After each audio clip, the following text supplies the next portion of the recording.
Hello friends, welcome to my YouTube channel D उत्कर्ष।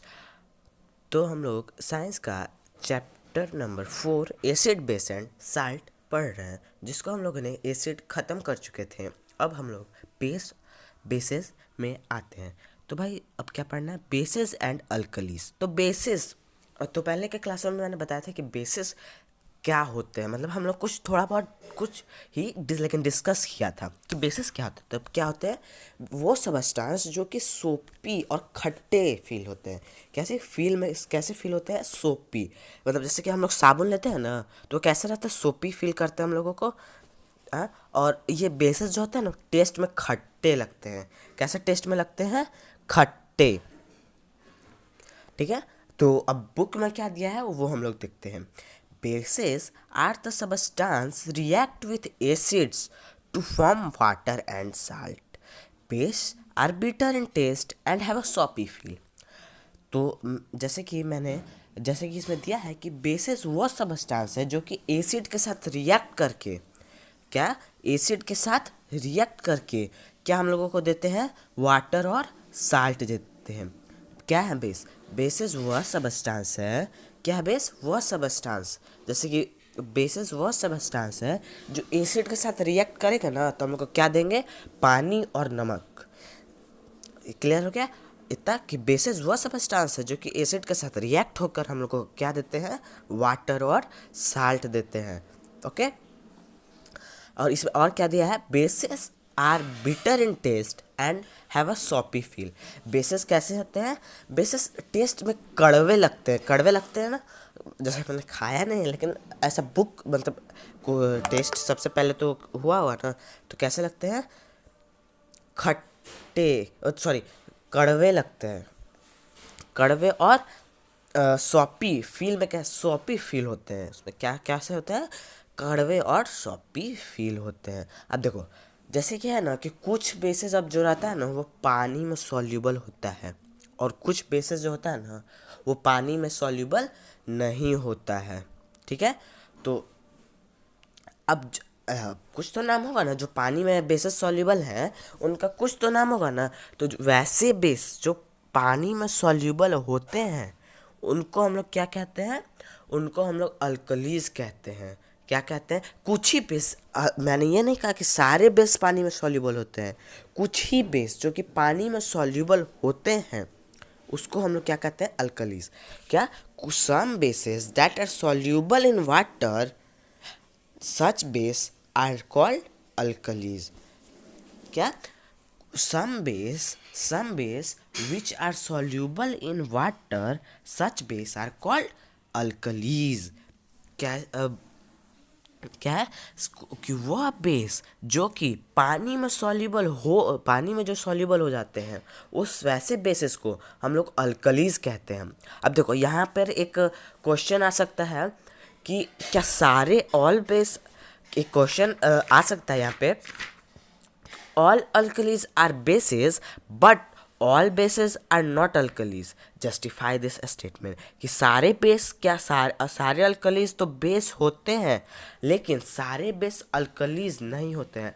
इसका statement को आप लोग को बताना है। तो इसका यही आंसर होगा कि all alkalis are base because all bases are soluble in water, uh, but some bases are soluble in water, so all alkalis are base but all base are not alkalis। इसका यही answer होगा कि कुछ ही base ना पानी में soluble होते हैं, तो इसलिए कुछ ही बेस पानी में सॉल्यूबल होते हैं, इसलिए कुछ ही बेस पानी में सॉल्यूबल होते हैं, इसलिए उसको अल्कलीज कहा जाता है। और जितने भी सॉल्यूबल मतलब अल्कलीज होते हैं वो बेस इसलिए कहते हैं क्योंकि बेस ही ना पानी में सॉल्यूबल होते हैं, इसलिए सारे अल्कलीज को बेस हम लोग कह सकते हैं। अब देखो अल्कलीज का क्या एग्जाम्पल हो सकता है? For example sodium hydroxide and aluminium hydroxide are both bases. Sodium hydroxide और अल्मोनियम हाइड्रोक्साइड ये क्या है, दोनों क्या है, बेस है। अब देखो बेस का जानने का सबसे एक इम्पॉर्टेंट सबसे एक अच्छा तरीका है कि बेस जो रहता है ना, वो बेस ओ एच माइनस के साथ आता है। क्या किसके साथ आता है, ओ एच माइनस के साथ। मतलब बेस का देखो हाइड्रो ऑक्साइड, अगर कोई भी एलिमेंट में तुम हाइड्रोक्साइड देख लेते हो तो समझ जाना कि वो बेस है। क्या देख लेते हो, कोई भी अगर बेस में हाइड्रोक्साइड अगर हम लोग देखते हैं तो वो हम लोग समझ जाएंगे कि वो क्या है, वो एक बेस है। जैसे कि CuOH, कॉपर हाइड्रोक्साइड, ये क्या हो गया, बेस हो गया। और क्या हो सकता है, और हो सकता है NaOH, sodium hydroxide, KOH, potassium hydroxide. ठीक है, तो कोई भी एलिमेंट में अगर OH आयन लग जाता है तो उसको हम लोग कहते हैं, उसको हम लोग बेस कहते हैं। मतलब कोई भी एलिमेंट में अगर तुम आप लोग देख लीजिएगा ना कि OH लगा है तो डायरेक्ट आँख बंद करके उसमें कहना है कि वो एक बेस है। आप बोलोगे आँख बंद करके, नहीं भाई, देख लेना है कि OH लगा है कि नहीं और उसको बेस में टिक लगा लेना है। Okay, however sodium hydroxide is also termed as an alkali because it is soluble। हाँ, कभी कभी सोडियम हाइड्रोक्साइड को अल्कली भी कहा जाता है। भाई अल्कली क्यों कहा जाता है, क्यों कहा जाता है, क्योंकि वो पानी में सॉल्युबल होते हैं, इसलिए उसको अल्कलीस कहा जाता है। क्यों क्यों कहा जाता है उसको, क्योंकि सोडियम हाइड्रोक्साइड जो होते हैं वो पानी में सॉल्युबल होते हैं, इसलिए उसको अल्कलीज कहा जाता है। अब आगे देखते हैं, some bases like sodium hydroxide and potassium hydroxide और स्ट्रॉन्ग बेस। अब देखिए मैंने आपको बताया था ना कि स्ट्रॉन्ग एसिड होता है। भाई स्ट्रॉन्ग एसिड क्या होता है, ये आप लोग नीचे कमेंट में बताइएगा कि स्ट्रॉन्ग एसिड क्या होता है। ठीक है, जैसे कि स्ट्रॉन्ग एसिड होते हैं वैसे ही स्ट्रॉन्ग बेस भी होते हैं। भाई तो भाई स्ट्रॉन्ग बेस भी कुछ कुछ होगा ना, तो स्ट्रॉन्ग बेस कौन है, स्ट्रॉन्ग बेस कौन कौन है, सोडियम हाइड्रोक्साइड स्ट्रॉन्ग बेस है जिसको हम लोगों ने NaOH नाम दिया है। क्या NaOH, सोडियम हाइड्रोक्साइड, क्या इसमें सोडियम एक एलिमेंट है उसमें OH लग गया तो ये क्या है, एक बेस है। और कैसा बेस है, एक स्ट्रॉन्ग बेस है। क्या है, एक स्ट्रॉन्ग बेस है। और क्या है, पोटेशियम हाइड्रोक्साइड, और पोटेशियम हाइड्रोक्साइड एक स्ट्रॉन्ग बेस है। कैसा बेस है, ये दोनों स्ट्रॉन्ग बेस है। जैसे कि स्ट्रॉन्ग एसिड होते हैं वैसे ही स्ट्रॉन्ग बेस भी होते हैं। ठीक है, और इनका केमिकल नेम क्या है, तो केमिकल नेम पता है क्या होता है, इसके लिए आप लोगों को लैंग्वेज ऑफ केमिस्ट्री की एक बुक आती है, वो आपको लेनी पड़ेगी। ठीक है, उसमें आपको नंबर ऑफ एलिमेंट्स दिए रहेंगे। भाई अब देखिए, अब डीपली मैं नहीं जाना चाहूँगा लेकिन तब भी मैं बताऊंगा कि टोटल नंबर ऑफ एलिमेंट हम लोग के अर्थ क्रस्ट में 118 होते हैं, जो कि गैस, सॉलिड और लिक्विड में हम लोग के अर्थ क्रस्ट में प्रेजेंट है। अब इसको ज़्यादा डीपली हम लोग चैप्टर 3 में देखेंगे, इसको ज़्यादा डीपली हम लोग देखेंगे अगले चैप्टर में। ठीक है, तो ऐसे चैप्टर 4 के बाद ही पढ़ना था, चैप्टर 4 के बाद ही पढ़ना था, क्योंकि चैप्टर 4 में ज़्यादा अधिकतर दे दिया गया है चैप्टर 3 के मुकाबले। तो आगे हम लोग चैप्टर 4 पढ़ते हैं, फिर चैप्टर 3 में मैं बताऊंगा कि टोटल अर्थ क्रस्ट में कितने एलिमेंट्स हैं, कौन कौन से गैसियस है, कौन कौन से सॉलिड है, कौन कौन से लिक्विड है। ठीक है, तो देखिए इसका एक हाँ मैंने बोला था कि लैंग्वेज ऑफ केमिस्ट्री की एक बुक ले लीजिए, उसमें टोटल नंबर ऑफ एलिमेंट्स हैं, तो उसमें एक 20 तक का आप लोगों को एलिमेंट्स याद रखना रहता है। कितने, 20 तक का एलिमेंट। जैसे कि 3 कॉलम रहेगा, पहला रहेगा कि एटॉमिक नेम, एटॉमिक नेम क्या है, एटॉमिक नेम, एटॉमिक नंबर। ठीक है, फर्स्ट में रहता है हाइड्रोजन, हाइड्रोजन का क्या symbol, atomic symbol, sorry name नहीं, सिंबल, सिंबल हाइड्रोजन का क्या है, H, हाइड्रोजन H। ठीक है, उसका नंबर कौन सा है, 1 नंबर। फिर सेकंड पे है हीलियम, हीलियम उसका क्या सिंबल है, He। फिर थर्ड पे है लिथियम, उसका क्या सिंबल है, Li। तो ऐसे 20 तक का एटॉमिक नंबर आपको याद कर लेना है, 20 तक का एटॉमिक नंबर आपको याद कर लेना है, ठीक है। उसी को हम लोग कहते हैं इसी को हम लोग कहते हैं सिंबल। तो देखिए सोडियम हाइड्रोक्साइड का क्या सिंबल है, NaOH। सोडियम का क्या सिंबल होता है, सोडियम का क्या सिंबल होता है, Na। और हाइड्रोक्साइड इसमें लग गया, मतलब OH लग गया, तो इसको क्या कहा जाएगा, सोडियम हाइड्रोक्साइड। सोडियम का क्या सिंबल, Na, उसमें क्या लग गया, हाइड्रोक्साइड OH, तो इसको क्या कहेंगे, NaOH। और पोटेशियम का क्या होता है, K। पोटेशियम का क्या, एक लैटिन नेम भी होता है। आप लैंग्वेज ऑफ केमिस्ट्री की बुक लीजिएगा तो उसमें सारा आपको दिखाई दे देगा, ठीक है। पोटेशियम हाइड्रोक्साइड का क्या क्या है, KOH। पोटेशियम का क्या सिंबल होता है, KOH, ठीक है। KOH आर स्ट्रॉन्ग बेस, ये सब जो क्या है, स्ट्रॉन्ग बेसेस है, ठीक है। देखिए जैसे कि अब होता है ना कि एटॉमिक नंबर 20 तक आप अपने, मैं आप लोग को, आप कॉपी पेन लेके बैठे होंगे तो आप लिख लीजिए कि एटॉमिक नंबर 1 से 20 तक मैं आप लोग को लिखवा दे रहा हूँ। फर्स्ट पे होता है हाइड्रोजन। हाइड्रोजन का एटॉमिक सिंबल होता है H, एटॉमिक नंबर होता है 1। फिर सेकंड पे आता है हीलियम। हीलियम का एटॉमिक सिंबल होता है He और एटॉमिक नंबर होता है 2, ठीक है। और फिर थर्ड पे आता है लिथियम। लिथियम का एटॉमिक नेम होता है, एटॉमिक सिंबल होता है Li, जो कि एटॉमिक नंबर कितना होता है 3। जो सीरियल नंबर होगा ना वही एटॉमिक नंबर में आप देते जाइएगा, ठीक है। मैं ऐसे बोल दे रहा हूँ। फोर्थ पे होता है बेरिलियम, जिसका होता है सिंबल Be। फिफ्थ पे होता है बोरोन, जिसका होता है सिंबल B। और सिक्स पे होता है कार्बन होता है, जिसका सिंबल होता है C। सेवेंथ पे होता है नाइट्रोजन, जिसका सिंबल होता है N। 8 पे होता है ऑक्सीजन, जिसका सिंबल होता है O। और 9th पे होता है फ्लोरीन, जिसका होता है F।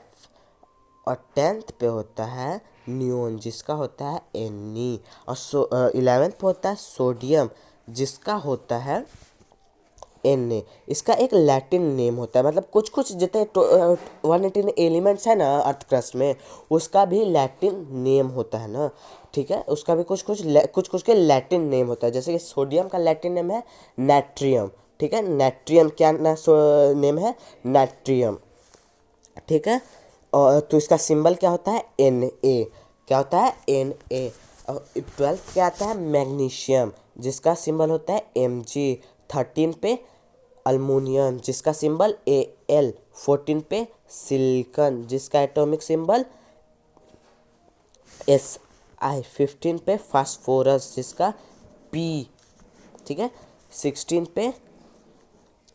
पे आता है सल्फर, जिसका होता है As। 17 S होता है, सिर्फ As नहीं, S सिर्फ होता है। 17 पे होता है क्लोरीन, जिसका सिंबल होता है Cl। 18 पे होता है आर्गन, जिसका सिंबल होता है Ar। 19 पे होता है पोटेशियम। पोटेशियम का भी लैटिन नेम है, पोटेशियम का लैटिन नेम क्या होता है कैलियम, तो इसका क्या होगा सिंबल K। 20 पे कैल्शियम, जिसका सिंबल C है। आप लोग को अभी सिर्फ 20 तक पढ़ना है, आगे हाई लेवल पे जाइएगा, सीनियर क्लासेस में जाइएगा तो और ज़्यादा पढ़ना होगा, ठीक है। तो हम लोग इतना जितना मैंने आप लोग लिखवाया है, अगर कहीं छूट गया होगा तो आप वीडियो को बैक करके देख सकते हैं, ठीक है। तो आगे देखते हैं, उसी के आधार पर सारा ये दिया हुआ है, ठीक है।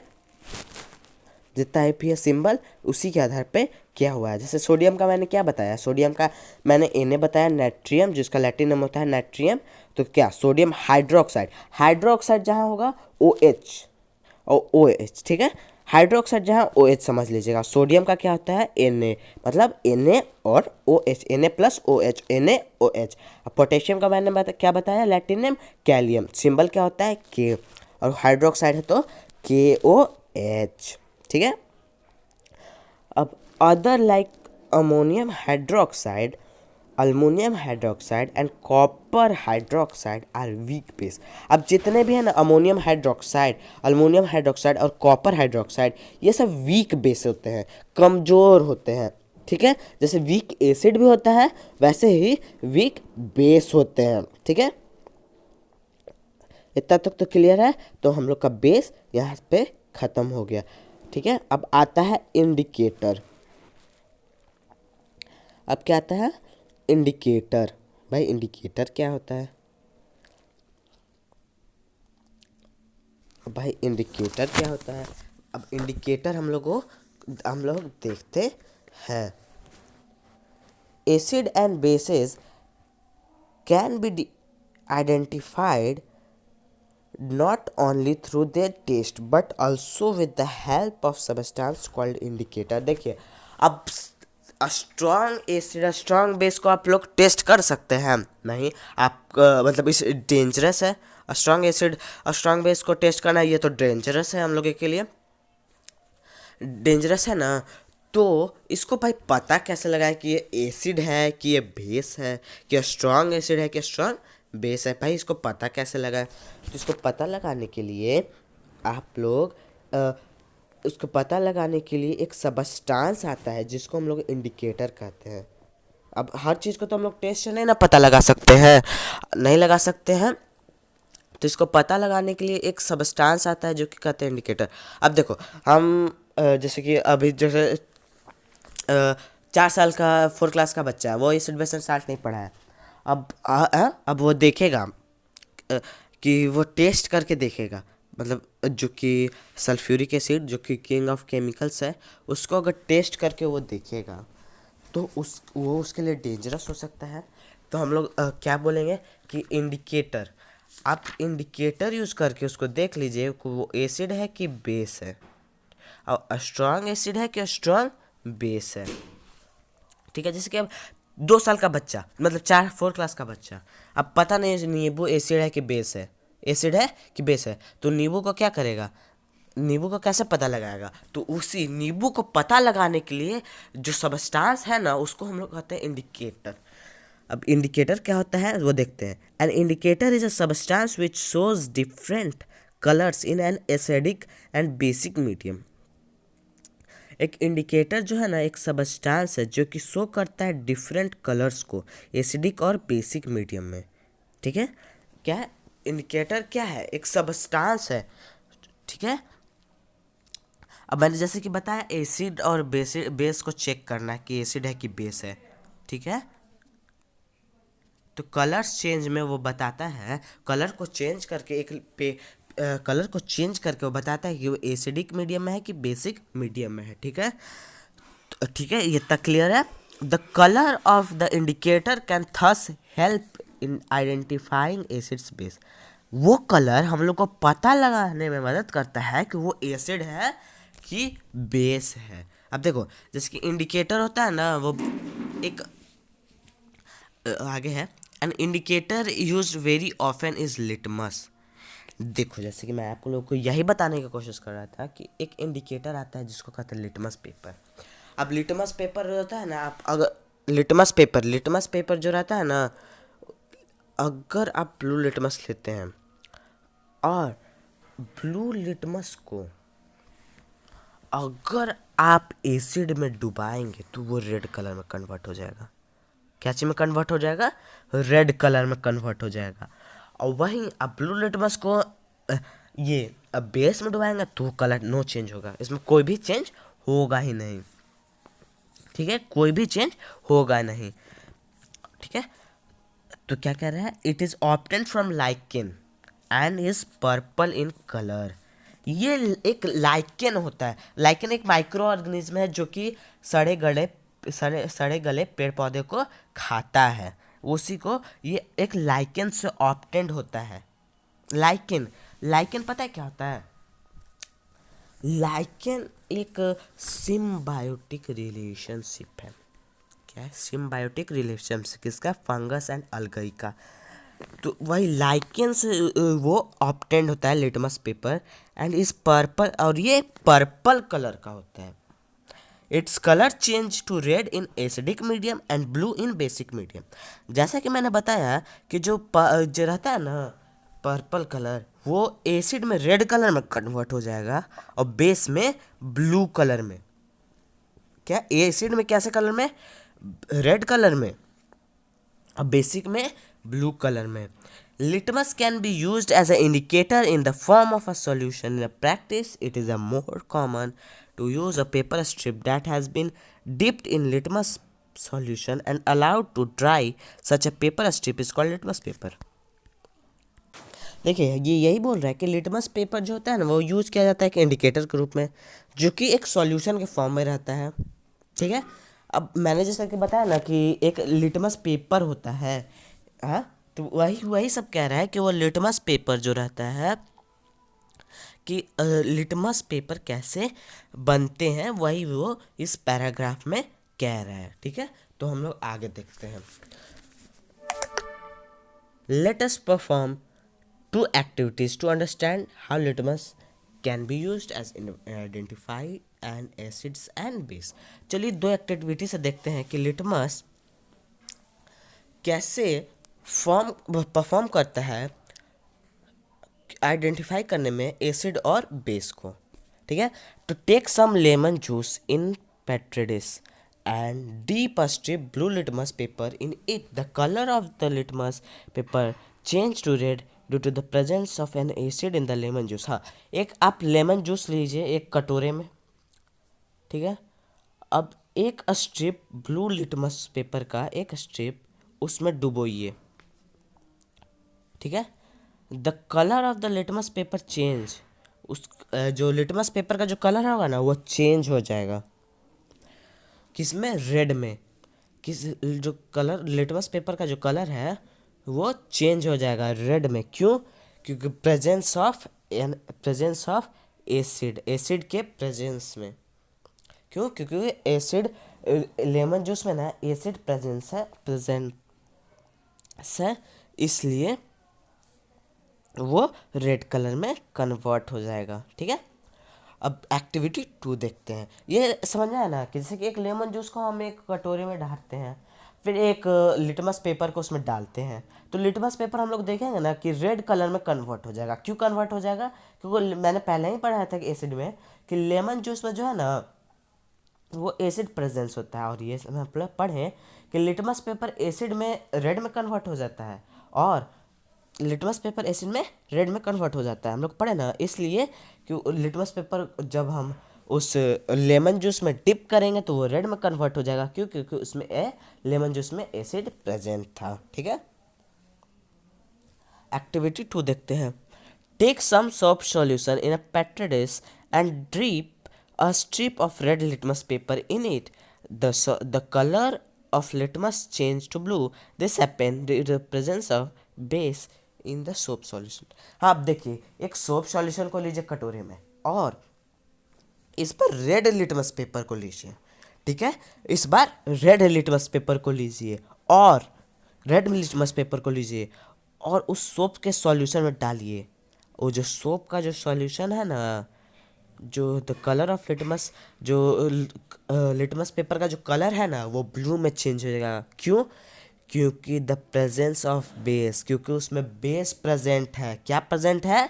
बेस प्रेजेंट है, इसलिए वो इसलिए वो लिटमस पेपर ब्लू से रेड से ब्लू में कन्वर्ट हो जाता है। अब देखिए इसको याद करने का एक और तरीका है। देखिए A sorry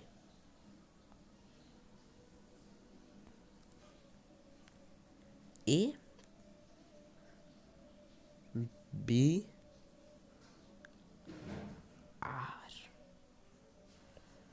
acid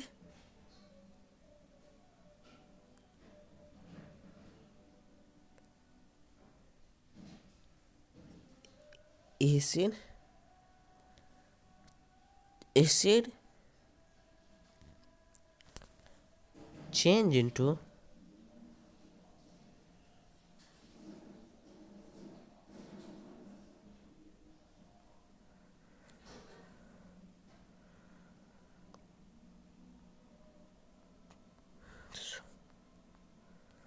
change blue to red. Acid case में ब्लू से रेड में चेंज होता है, ABR। जैसे कि क्रिकेट में ABD है ना, वैसे ही ABR। जैसे क्रिकेट में ABD है, वैसे ही केमिस्ट्री में ABR है। क्या ABR का मतलब क्या होता है? ABR का मतलब होता है acid convert into blue to red.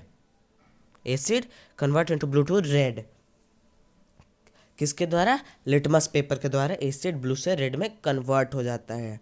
ठीक है, ये देखते हैं ABR। सॉरी गाइज, मैंने पेज नहीं बदला था, sorry. I am very sorry for this, sorry for this mistake. Next time से ये मिस्टेक नहीं होगा, सॉरी। तो मैंने क्या बताया था कि एसिड का ABR में acid convert into base to acid blue से रेड में कन्वर्ट हो जाता है। ठीक है, एक्चुअली मेरा पहला पहला है ना वीडियो, तो इसलिए ये मिस्टेक सॉरी है, अगले बार से नहीं होंगी। तो अब आगे देखते हैं। Turmeric can also act as an indicator. It turns red in basic medium and remain yellow in acidic medium. Have you ever noticed what happens when soap is rubbed on a turmeric, a stain on your handkerchief or a shirt? हाँ देखो, turmeric भी ना एक act करता है as indicator के तौर पर। टर्मरिक कैसा? एक इंडिकेटर के तौर पर भी एक टर्मरिक वर्क करता है। देखो, ये जो है ना वो बेस में रेड हो जाता है। बेस में कैसा हो जाता है? रेड में। और एसिड में कैसा हो जाता है? एसिड में येलो का येलो ही रहता है। एसिड में क्या? येलो का येलो ही रहता है। किस में? एसिडिक मीडियम में। बेस में कैसा हो जाएगा? बेस में जो होता है ना वो रेड में कन्वर्ट हो जाएगा, और बेसिक में एसिड में ही और एसिड में देखो, बेस में रेड में कन्वर्ट हो जाएगा और एसिड में येलो का येलो ही रहेगा। क्या तुम कभी नोटिस किए हो कि जो शॉप रब करते हैं टर्मरिक पे, जो कि हैंकरचीफ और शर्ट पे रहता है, तो वो कैसा हो जाता है? रेड कलर में हो जाता है ना। जैसे कि हम लोग का कोई खाना हम लोग पे गिर गया, कोई सब्जी वब्जी, तो मम्मी उसको डिटर्जेंट से धोती है ना। खाना में क्या रहता है? हल्दी रहता है ना। टर्मरिक को हिंदी में क्या? हल्दी रहता है, हल्दी कहते हैं। हल्दी रहता है, उसमें हल्दी गिरा है। अब ये मम्मी सोप से धोती है। सोप में क्या रहता है? सोप में बेस रहता है। अब बेस एसिड के साथ रिएक्ट कर रहा है तो कैसा? रेड हो जाता है ना। रेड हो जाता है, तो वही कह रहा है। ठीक है, अब juice of China rose hibiscus, China rose को और क्या कहते हैं? हिबिस्कस कहते हैं। Juice of China rose petals can be also used as a natural indicator. It turns dark pink magenta when added to an acid and turns green when added to a base। देखो, China rose का जो juice, China rose के petal का जो juice रहता है ना, वो भी एक नेचुरल इंडिकेटर के तौर पर काम आता है। कैसे? ये डार्क पिंक हो जाएगा जब उसमें हम अगर एसिड मिलाएंगे ना, तो डार्क पिंक हो जाएगा, एकदम पिंक, एकदम डार्क पिंक, एकदम डार्क पिंक हो जाएगा। और ग्रीन हो जाएगा जब उसमें अगर बेस हम लोग मिलाएंगे ना, तो क्या हो जाएगा? ग्रीन कलर में कन्वर्ट हो जाएगा। चाइना रोज मतलब जो जूस ऑफ मतलब juice of petals of China rose के पेटल बेस में कैसा हो जाता है? ग्रीन हो जाता है। मतलब पेटल्स, चाइना रोज के पेटल्स के जूस में एसिड डालेंगे तो डार्क पिंक हो जाएगा, और अगर बेस डालेंगे तो एकदम ग्रीन हो जाएगा। ठीक है, तो इतना क्लियर है। और another commonly used indicator is phenolphthalein. It is colourless in acidic medium and turns pink in basic medium. और जो कि अलग है ना, कॉमनली यूज होता है फेनोप्थलीन इंडिकेटर के तौर पर, जो कि एसिड में कैसा होता है? कलरलेस, और बेस में हो जाता है पिंक में। एसिड में कैसा कलरलेस, और बेस में कैसा पिंक एकदम। ठीक है, देखो टर्मरिक और juice of petals of China rose क्या है, ये नेचुरल इंडिकेटर है। और फेनोप्थलीन क्या है, मैनमेड इंडिकेटर। फेनोप्थलीन और लिटमस पेपर क्या है, ये है मैनमेड इंडिकेटर। ठीक है, अब अगले वीडियो में पढ़ेंगे neutralisation and formation of salts. ठीक है, आज के लिए इतना ही। अगर वीडियो अच्छा लगा तो लाइक करिएगा, कमेंट करिएगा और शेयर करना ना भूलें, और सब्सक्राइब तो ज़रूरी करिएगा।